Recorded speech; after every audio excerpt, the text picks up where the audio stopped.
Estimados hermanos y amigos, el tema de hoy es la comunión fraternal. El pecado genera enfrentamiento y discordia entre las personas, y estos terminan en ruptura y alejamiento. Caín se separó de su familia después de matar a su hermano Abel. El menosprecio de Ismael por su hermano Isaac y la actitud arrogante de Agar hacia Sara hizo que ambos tuvieran que marcharse muy lejos de Abraham. Así es siempre. El pecado destruye los sentimientos y los vínculos que unen a las personas. En contraste, la salvación, que cambia el corazón mediante el amor de Dios, procura que las personas enfrentadas y separadas vuelvan a unirse en comunión fraternal.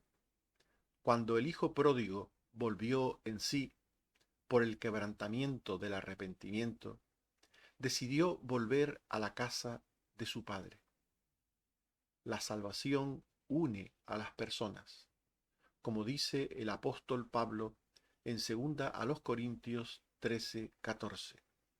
La gracia del Señor Jesucristo, el amor de Dios y la comunión del Espíritu Santo sean con todos vosotros. Hablemos de ello. No había comunión fraternal entre el rey David y su hijo Absalón. El pecado había acabado con la relación entre padre e hijo. El odio y el rencor habían incendiado el corazón de Absalón.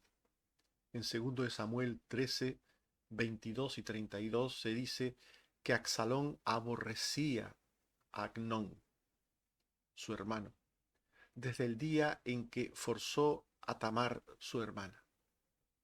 Este fuego terminó en el asesinato de Amnón, quebrantando a la familia del rey. En 2 de Samuel 13, 28, 31 y 36 se nos dice que Absalón había dado orden a sus criados: cuando el corazón de Amnón esté alegre por el vino, matadle. Entonces David rasgó sus vestidos y se echó en tierra. Y cuando los hijos del rey vinieron, lloraron, y también el mismo rey y todos sus siervos, con muy grandes lamentos. Al crimen de la violación de Amnón se le sumó el crimen del asesinato de Absalón. Por tanto, el pecado de unos y de otros generó discordias y muerte. Y la ausencia de arrepentimiento en Absalón mantuvo esa separación durante años. En 2 Samuel 13, 37 al 38 se nos dice que Absalón huyó y se fue a Talmai, rey de Gesur, y estuvo allá 3 años. Él se sentía orgulloso de haber matado a su hermano. No tenía ningún tipo de pesar por lo que había hecho. Por tanto, después de matarle, huyó, se fue con su abuelo y allí se quedó 3 años. El general Joab del ejército de David procuró y consiguió que Absalón regresara del exilio. Joab sabía que el rey David tenía predilección y favoritismo por su hijo Absalón. En 2 de Samuel 13, 37, 39 y 14:1 se nos dice: David lloraba por su hijo todos los días, y el rey David deseaba ver a Absalón, pues ya estaba consolado acerca de Amnón, que había muerto, conociendo Joab, hijo de Sarbia, que el corazón del rey se inclinaba por Absalón. Por tanto, esta actitud de David, de favoritismo, de amor excesivo hacia Absalón, este amor que lo disculpaba todo, que lo pasaba todo de alguna manera, pues hacía que David sintiese mucha pena por el exilio de Absalón. Y Joab, aquel general que siempre estaba dispuesto a hacer algo para agradar al rey, pues buscó la manera de traer a Absalón del exilio, apelando con astucia a una situación inexistente. David tenía otros hijos, por tanto, esto era algo grave desde el punto de vista de la actitud que tenía David, esta pena, esta gran pena por Absalón que había matado a Amnón, mientras que tenía otros hijos cerca y no parece ser que no le consolaba, no le producía felicidad los otros hijos. Pues bien, apelando con astucia, este Joab buscó la manera de traer a Absalón. En 2 Samuel 14, 2 al 3, se nos dice que envió Joab una mujer astuta y le dijo: te ruego que finjas estar de duelo por algún muerto, y entrarás al rey, y le hablarás de esta manera. Y puso Joab las palabras en su boca. En 2 Samuel 14, 6 al 7, se nos dice lo que aquella mujer dijo a David: tu sierva tenía 2 hijos y riñeron, y no habiendo quien los separase, hirió el uno al otro y lo mató. Y la familia dice al que mató a su hermano: hagamos morir, matemos al heredero, así apagarán el ascua que me ha quedado. Por tanto, esta mujer astuta inventa una historia para que David sienta compasión por uno de los personajes de la historia, que, por supuesto, sin decirlo, representaba a Absalón. Y olvidando cualquier requerimiento de arrepentimiento por parte de Absalón, porque Absalón no había mostrado nunca arrepentimiento, nunca había mostrado que tenía pesar en su corazón por lo que había hecho, nos dice 2 Samuel 14:32 que Absalón respondió a Joab: he aquí yo he enviado por ti con el fin de enviarte al rey para decirle: para que vine de Jesús, mejor me fuera estar aún allá. Vea yo ahora el rostro del rey, y si hay en mí pecado, máteme. Absalón había vuelto, porque Joab había convencido a David de que volviera del exilio, pero se había quedado en el pueblo de Israel y el rey no había tenido contacto con él. Por eso Absalón ahora exige a Joab que procure ese contacto, esa relación entre él y el rey. Pero las palabras de Absalón son interesantes porque en ellas no se ve ningún sentimiento de reconocimiento de pecado, de pesar por lo que había hecho. Él adopta una actitud muy soberbia. El caso es que finalmente se produjo un reencuentro y comunión entre David y Absalón, entre el padre y el hijo, basado en mentiras y engaños, que a la postre resultarían ser muy peligrosos para David y para su reino. En 2 Samuel 14, 21 y 33 se nos dice que el rey dijo a Joab: he aquí yo hago esto, ve y haz volver al joven Absalón. Y Joab llamó a Absalón, el cual vino al rey, e inclinó su rostro a tierra delante del rey, y el rey besó a Absalón.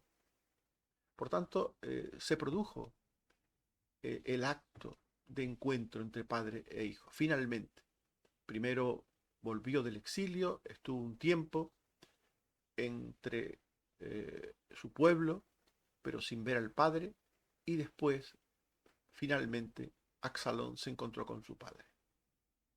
Pero nos dice la Biblia que aquel joven Absalón no solo no estaba arrepentido, no solo no tenía ningún pesar por lo que había hecho, sino que tenía ocultos sentimientos de odio, de venganza, de ansia de poder. Y nos dice 2 Samuel 15, 1 al 3, aconteció después de esto que Absalón se hizo de carros y caballos y 50 hombres que corriesen delante de él, y se ponía junto a la puerta, y a cualquiera que tenía pleito y venía al rey a juicio, Absalón le decía: tus palabras son buenas y justas, mas no tienes quien te oiga de parte del rey. De esta manera perversa, Absalón fue quitando el afecto del pueblo de su padre, del rey David, y haciendo que ese afecto lo pusieran en él, con mentiras, diciéndole al pueblo que no había quien le escuchase, quien atendiese a sus problemas. Con todas estas mentiras, con todos estos bulos falsos sobre su padre, se fue ganando el corazón del pueblo. En 2 Samuel 15, 13 al 14 se nos dice que un mensajero vino a David diciendo: el corazón de todo Israel se va tras Absalón. Entonces David dijo a todos sus siervos: huyamos, porque no podremos escapar delante de Absalón. Daos prisa a partir, no sea que apresurándose él nos alcance y arroje el mal sobre nosotros y hiera la ciudad a filo de espada. Por tanto, lo que nos enseña esta primera parte de nuestro estudio es que las falsas reconciliaciones basadas en amores que son un tanto parafílicos, que no se corresponden con lo que debe ser el amor, estas falsas reconciliaciones producen situaciones de unión o de amistad o de compañerismo falso que lo único que hace es poner el problema en otro lugar. Absalón era un problema fuera, en el exilio, y ahora el problema estaba más cerca de David y del reino. Absalón volvió, y volvió solo con el propósito de dar un golpe de estado, de quitarle el reino a su padre. Este era Absalón. Tenía un gran odio a David, posiblemente porque él creyó que su padre tenía que haberle apoyado en el asesinato que cometió, y como David no le apoyó, pues seguramente por eso le odió. La comunión fraternal fundada en la ausencia de fe, en la ausencia de arrepentimiento, en la ausencia de bondad y de justicia, la comunión fraternal fundada en la ausencia de valores, termina mal. Pero sí existe una comunión fraternal con el Padre y los hijos unos con otros, una comunión fraternal verdadera. Sí existe.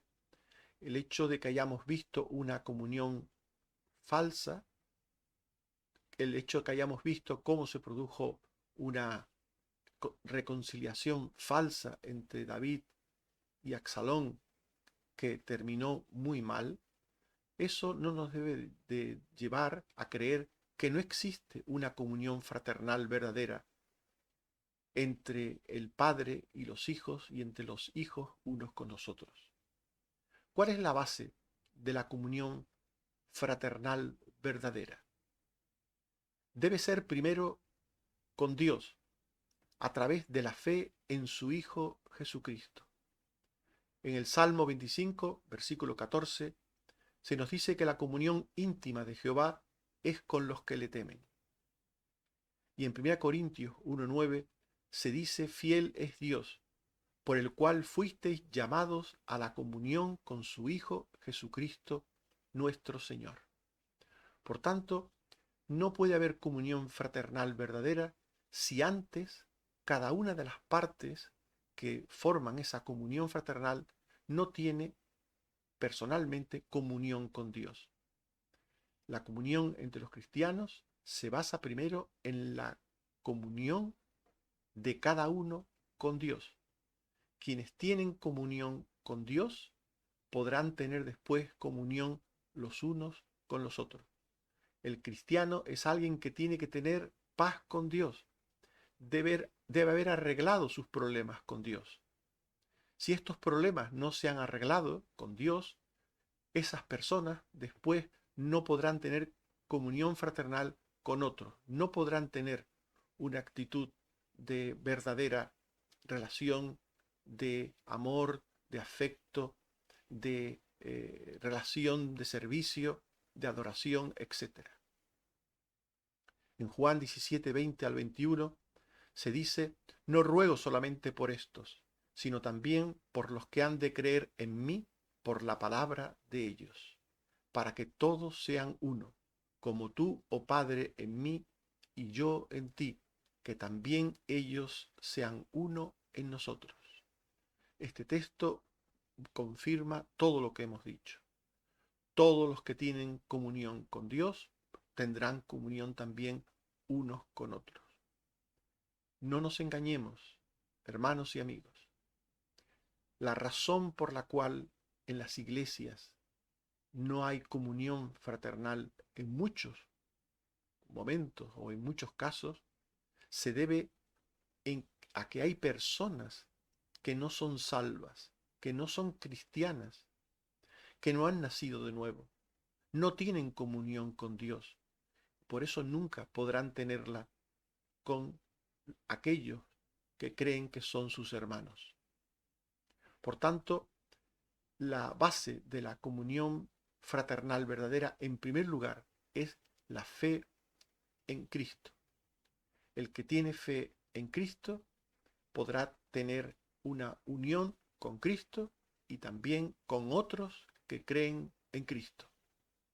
La comunión fraternal debe ser entre verdaderos hermanos en la fe, unidos por el amor del Espíritu Santo. En 2 Corintios 6:14 se dice: no os unáis con los incrédulos, porque ¿qué compañerismo tiene la justicia con la injusticia? ¿Y qué comunión la luz con las tinieblas? Y en 2 Corintios 13:14 se nos dice: la gracia del Señor Jesucristo, el amor de Dios y la comunión del Espíritu Santo sea con todos vosotros.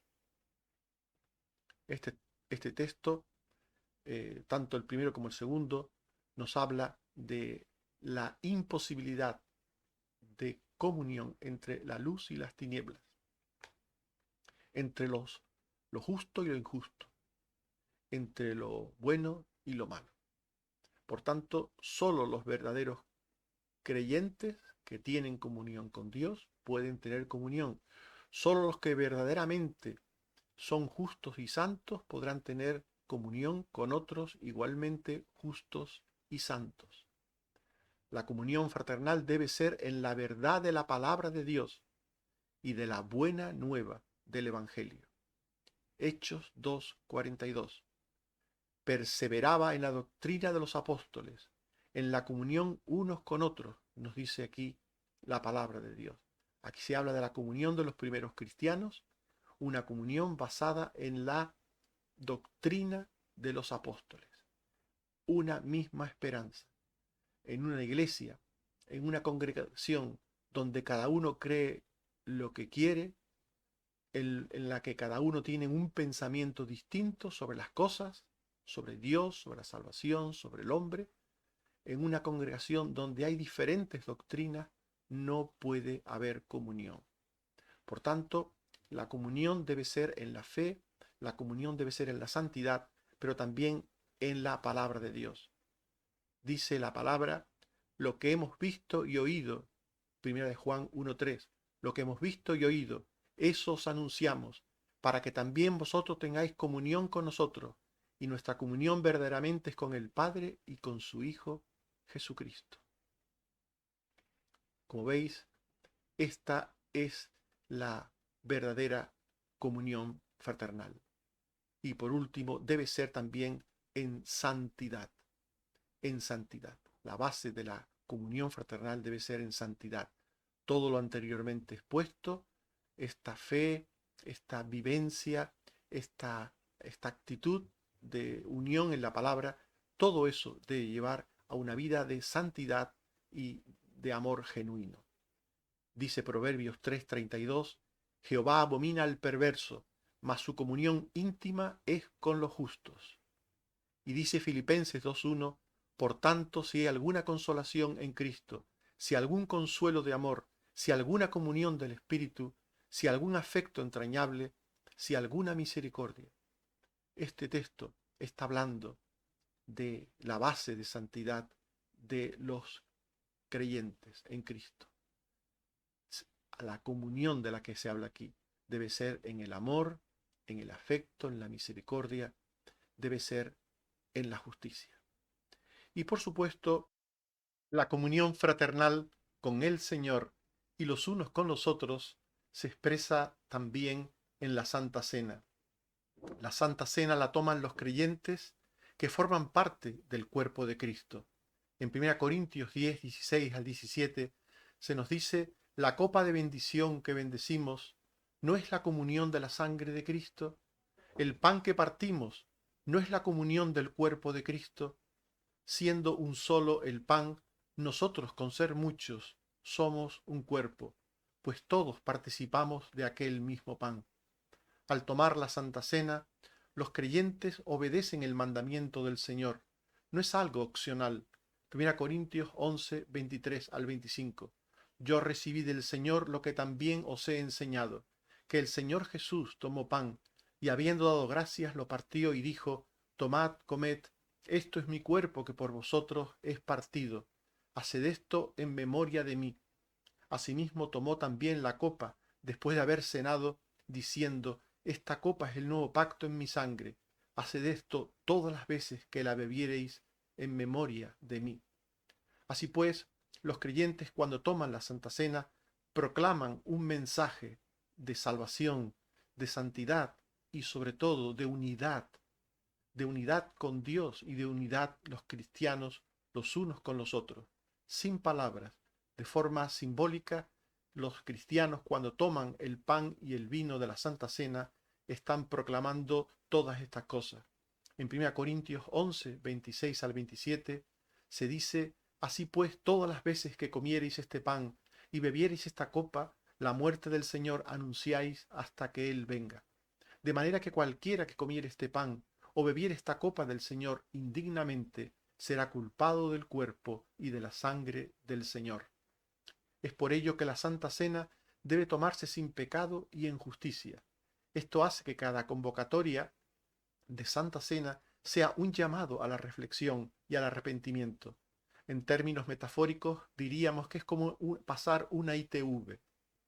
Cada vez que un creyente toma la Santa Cena, se examina a sí mismo, busca en su vida si hay pecado para arreglarlo, para confesarlo a Dios, para también restituir el daño que haya podido hacer a alguien. 1 Corintios 11, 28 al 29. Por tanto, pruébese cada uno a sí mismo y coma así del pan y beba de la copa. Porque el que come y bebe indignamente, sin discernir el cuerpo del Señor, juicio come y bebe para sí. De no hacerlo así, el Señor reprende temporalmente a los que profanan la Santa Cena. En 1 Corintios 11, 30 al 32 se dice: por lo cual hay muchos enfermos y debilitados entre vosotros, y muchos duermen. Si pues nos examinásemos a nosotros mismos, no seríamos juzgados, mas siendo juzgados, somos castigados por el Señor, para que no seamos condenados con el mundo. La comunión con Dios y unos con otros es siempre en la verdad y en la luz. En 1 de Juan 1, 6 al 7 se dice: si decimos que tenemos comunión con Él y andamos en tinieblas, mentimos y no practicamos la verdad. Pero si andamos en luz como Él está en luz, tenemos comunión unos con otros, y la sangre de Jesucristo su Hijo nos limpia de todo pecado. Estimados hermanos y amigos, hemos hablado de la comunión fraternal y hemos dicho que no había comunión fraternal entre el rey David y su hijo Absalón. El pecado había acabado con la relación fraternal entre el rey David y su hijo Absalón. El general Joab procuró de nuevo acercar al padre y al hijo y consiguió tal cosa. A toda costa lo consiguió. Consiguió que se reencontrasen David y Absalón, pero aquel reencuentro, aquella comunión fue en ausencia de la verdad y de santidad y trajo una relación desafortunada. La comunión fraternal con el Padre y los hijos unos con otros existe, existe pero con una base. La base de la comunión fraternal debe ser primero con Dios a través de la fe en su Hijo Jesucristo, por la verdad de la palabra y para santidad y amor. La comunión fraternal con el Señor y los unos con los otros se expresa a través de la Santa Cena. Tomarla es signo de obediencia, de santidad y de unidad. Estimados hermanos y amigos, existe una comunión falsa basada en la mentira, en el engaño, en amores fuera de lugar, y existe una comunión verdadera, fraternal, primero en Dios, cada uno con Dios, y después los unos con los otros. Una comunión basada en la fe, basada en el amor, basada en la autenticidad, basada en todo aquello que tiene que ver con la doctrina pura y sana. Que Dios nos ayude a tener verdadera comunión fraternal los unos con los otros. Amén. Oremos.